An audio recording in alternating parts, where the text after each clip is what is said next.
Hi అండి, అందరికీ నమస్కారం. అందరూ ఎలా ఉన్నారు? నేనైతే చాలా బాగున్నాను. మీరు కూడా బాగుండాలని నేను మనస్ఫూర్తిగా కోరుకుంటున్నాను. సో, ఈరోజు మేము పెళ్ళికైతే ప్రిపేర్ అవుతున్నాం అన్నమాట.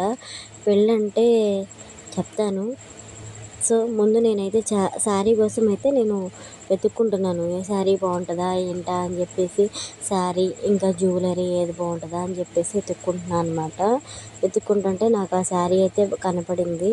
ఈ శారీ వచ్చేసి నాది కూడా కాదు, మా అమ్మ వాళ్ళ చెల్లిదండి.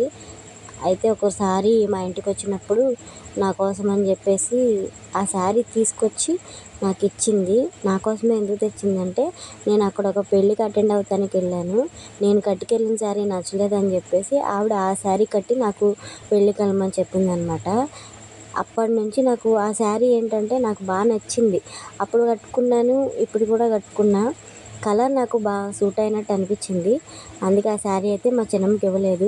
మ్యాక్సిమం ఆడపిల్లలు అందరూ చేసేది అంతే కదా. అమ్మ వాళ్ళ దగ్గర మనకి ఏం కావాలంటే అది దోచుకొని వచ్చేస్తాం అనమాట. వాళ్ళ పర్మిషన్ కూడా అడగవసరం లేదు. వితౌట్ పర్మిషన్ అనమాట. అందుకని ఏంటో ప్రతి ఒక్క ఆడపిల్ల అయితే మ్యాక్సిమం ఇంతే. మా అమ్మ అలాగే చేసేదేమో, వాళ్ళ అమ్మ దగ్గర చేసేదేమో ఏంటి అలాగే చేసేది. ఆవిడకి ఏ చీర నచ్చినా తెచ్చుకునేది. ఇక్కడ నేను పెళ్ళికి రెడీ అయిపోయాను. తర్వాత మా హస్బెండ్ కూడా రెడీ అయిపోయాడు. ఆ బాబు మా తోటికాడ వాళ్ళ బాబు అనమాట. నేను ఇక్కడ ఏం చేస్తున్నానంటే, రెడీ అంతా అయిపోయిన తర్వాత ఏదో పేపర్స్ ఎతకమంటే మళ్ళీ పేపర్లు ఎతుకుతున్నాను. అది అయిపోయిన తర్వాత జర్నీ అయితే స్టార్ట్ చేసామండి. కరకట్టంటి అవనిగడ్డ వెళ్ళాలంటే నాకు జర్నీ అంటే చాలా నచ్చుతుంది. ఎందుకంటే అటు ఇటు మొక్కలు ఉంటాయి, మధ్యలో ఇంకా జర్నీ అనమాట. అటు ఇటు మొక్కలు, దాంతోపాటు చిన్న రేవు పెద్ద రేవు, అటువైపు కుడి చేతి వైపు పెద్ద రేవు, ఎడమ చేతి వైపు చిన్న రేవు అనమాట. అస్సలు జర్నీ అయితే అదిరిపోద్ది. ఎక్కడైనా మనం సమ్మర్లో జర్నీ చేయాలంటే అసలు చిరాకు, టెన్షన్ ఒక రకంగా ఉంటుంది. మ్యాక్సిమం పెళ్ళిళ్ళకి వెళ్ళాలంటే ఆ పట్టు చీరలు కట్టుకొని బాగా చిరాకు వచ్చేసిద్ది అనమాట. కానీ ఆ రూట్ అయితే చాలా బాగుంటుంది. చుట్టూ మొక్కలు ఉంటాయండి, మ్యాక్సిమం పెద్ద పెద్ద చెట్లు ఉంటాయి. మనకి ఎండ అయితే అనిపించదు. జర్నీ కూడా చల్లగా చల్లగాల్లో ఏసీలో వెళ్తున్నట్టు అనిపించింది నాకైతే. ఎప్పుడైనా అంతే అండి. ఆ అవనిగడ్డ రూట్ అయితే చాలా నచ్చింది. అవనిగడ్డ టు విజయవాడ అనమాట, కరకట్ట అది. బస్సులు ఎప్పుడు ఒక 15 మినిట్స్ ఒకసారి అలా తిరుగుతూ ఉంటాయండి. చూడండి, చేలన్నీ ఖాళీగా ఉన్నాయి. ఇది ఇప్పుడంతా మొక్కజొన్న సీజన్ అనమాట. మొక్కజొన్న సీజన్ అంటే పొద్దున్నే 6:00కల్లా వెళ్ళిపోతారు పనికి. తర్వాత 11:00కల్లా ఇంటికి వచ్చేస్తారండి. 11 తర్వాత ఎండకి అసలు వండాలన్నా వండలేరు. మ్యాక్సిమం గాలి వేస్తే ఎంత పని అయినా చేయగలరు, కానీ గాలి లేకపోతే అసలు పనే చేయలేరండి. అంత ఉమ్మదం వేసిపోద్ది, అసలు ముందు ప్రాణం పోతున్నట్టు అనిపిస్తుంది అనమాట. అప్పటి వరకు పనులు చేసి అది కూడా దాటిపోయిందండి. అందుకే చూడండి, చుట్టుపక్కల చాలల్లో ఒక్కరు కూడా లేరండి. అందరూ ఇంటికి వెళ్ళిపోయారు. అన్నం తిని మళ్ళీ సాయంత్రం 3ంటికి వచ్చి ఎవరి పనులు వాళ్ళు చేసుకుంటారండి. పల్లెటూరులో అంటే అందరూ ప్రతి ఒక్కరు పనికి వెళ్ళాల్సిందే. ప్రతి ఒక్కరు పనికి వెళ్తారు, ఎందుకంటే అది సిటీ కాదు కదా జాబులు చేసుకోవడానికి. సో పల్లెటూరు కాబట్టి జాబులు మ్యాక్సిమం అయితే అందరూ జాబులే చేస్తారండి. అందరూ పనులకే వెళ్తారు. ఎవరు కూడా జాబులు చేస్తారు, కానీ మా ఊర్లో ఏం జాబులు ఉంటాయి. ఇంకే విజయవాడ, హైదరాబాద్ లేదా ఏదైనా సిటీ వెళ్ళిపోయి అక్కడ పని చేసుకుంటారనమాట. సరే, జాబ్ చేస్తారు. జర్నీ ఇది వచ్చేసి కొత్తపాలెం అనే విలేజ్ అండి. ఈ విలేజ్ ఏంటంటే మనకి కరకట్టకి దిగువలో ఉంటుంది అనమాట. అదే కరకట్టకి దిగువన ప్లస్ పెదరే ఒడ్డున. ప్రతి సంవత్సరం వానలు పడ్డప్పుడు ఆ వరదలకి ఆ ఇళ్ళన్నీ మునిగిపోతాయి. అక్కడున్న మనుషులందరూ పాపం అలా కట్ట మీదకి వచ్చి కూర్చుంటారు. ఇంకా గవర్నమెంటే వాళ్ళకి కావాల్సిన ఫుడ్డు, ఇంకా బట్టలు అన్నీ కూడా గవర్నమెంట్ ఇస్తుంది. అలా వచ్చి ఒక 2 డేస్ 3 డేస్ ఉన్న తర్వాత నీళ్ళన్నీ ఇంకిపోతాయి. మళ్ళీ ఎవరిళ్ళు వాళ్ళు శుభ్రం చేసుకుని ఎవరిళ్ళకి వాళ్ళు వెళ్ళిపోతారు. పాపం అలా వచ్చినప్పుడల్లా వాళ్ళ వస్తువులన్నీ పాడైపోతాయండి.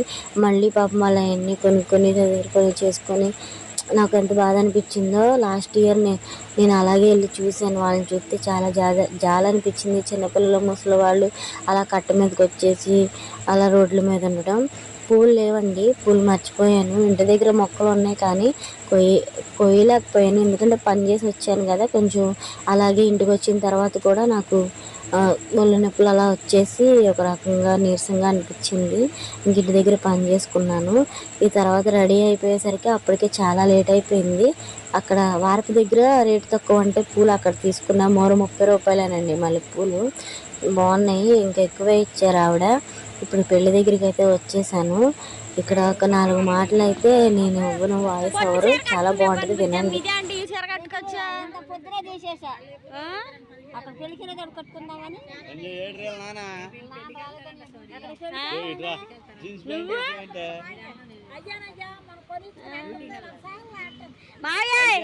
ప్యాంట్ వేసుకుంటా అన్నా, బూట్లు వేసుకుంటా అన్నా, వీడియో తెస్తున్నా గుర్తు పెట్టుకుంది కానీ చెప్పులు వేసుకున్నా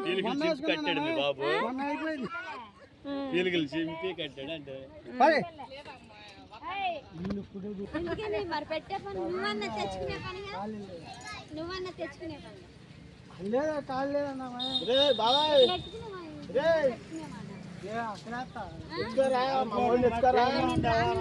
మెడ మీద వేసుకోరా.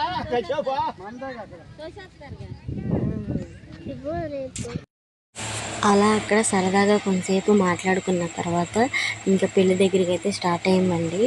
మా హస్బెండ్ పాపం పొద్దునుంచి ఏం తినలేదు, పనికొచ్చాడు. పొద్దున ఎప్పుడో 6కి 2 ఇడ్లీ తిన్నాడు అంతే. తర్వాత బండి ఏదో పెళ్ళికి వెళ్దామని చెప్పేసరికి బండి ఏదో రిపేర్ ఉందని చెప్పేసి ఇప్పుడే వస్తా అని చెప్పి రిపేర్ చేయించడానికి అని వెళ్ళాడు. కానీ రిపేర్ చేయించడానికి వెళ్ళి అక్కడే 3 to 4 hours వరకు ఉండిపోయాడు. ఎందుకో పాపం అక్కడ మరి లేట్ అయింది. తర్వాత పాపం ఆకలితోనే ఉన్నాడు. ఇంటికి వచ్చిన తర్వాత అయినా అన్నం తినమంటాను. అన్నం ఇప్పుడు వద్దులే, పెళ్లి దగ్గర తింటా అని చెప్పేసి వచ్చేసాడు. పాపం నన్ను వదిలేసి వెళ్ళిపోయి అక్కడే కూర్చొని తిన్నాడు. నేనేమో ఇంకా మా చుట్టాలతో పాటు కూర్చున్నానండి. ఆకలి బాగా వేసిందేమో మా హస్బెండ్కి, వెళ్ళిపోయి కూర్చొని తినేసాడు. నేను, మా తోటికోడలు వాళ్ళ బాబు, తర్వాత మా బాబు, మా చుట్టాలు, మేమందరం కలిసి కూర్చొని తిన్నాము. వంటలు కూడా చాలా బాగున్నాయి. బిర్యానీ, సేమియా కేసరి, అరటికాయ బజ్జీ పెట్టారు. బిర్యానీలోకి గోంగూర చికెన్ వేసారండి. టేస్ట్ కూడా బాగానే ఉన్నాయి. ఆ తర్వాత మామూలు గ్రేవీ చికెను, ఇంకా దాంట్లోకి సాంబార్ వేసారు. పెట్టిన 4 రకాలైనా సరే టేస్ట్ అయితే చాలా బాగున్నాయి. అక్కడ భోజనం అయిపోయిన తర్వాత పెళ్ళైతే స్కూల్ గ్రౌండ్లో పెట్టారు. ఇది వచ్చేసి ఇల్లండి. ఇంటికి వచ్చి కాసేపు సరదాగా అలా కూర్చొని కబుర్లు చెప్పుకున్నాం అనమాట. తినేసి వచ్చి కూర్చొని కబుర్లు చెప్పుకుంటున్నా ఉన్నాం అనమాట. అక్కడ కూర్చున్నప్పుడు ఒక ప్లాన్ అయితే వేసాం మేమందరం కలిసి. ఆ ప్లాన్ ఏంటి, ఎక్కడికి వెళ్ళాము ఏంటి అనేది మీకు వేరే వీడియోలో చూపిస్తాను. ఎందుకంటే ఇప్పటికే ఈ వీడియో చాలా లెంత్ అయిపోయింది. మళ్ళీ ఎందుకులే లెంత్ వీడియో పెట్టడం అని చెప్పేసి ఈ వీడియోని అయితే ఇక్కడితో ఎండ్ చేస్తున్నాను. నా ఈ వీడియో మీకు నచ్చినట్టయితే ఖచ్చితంగా లైక్ చేయండి, సపోర్ట్ చేయండి, షేర్ చేయండి.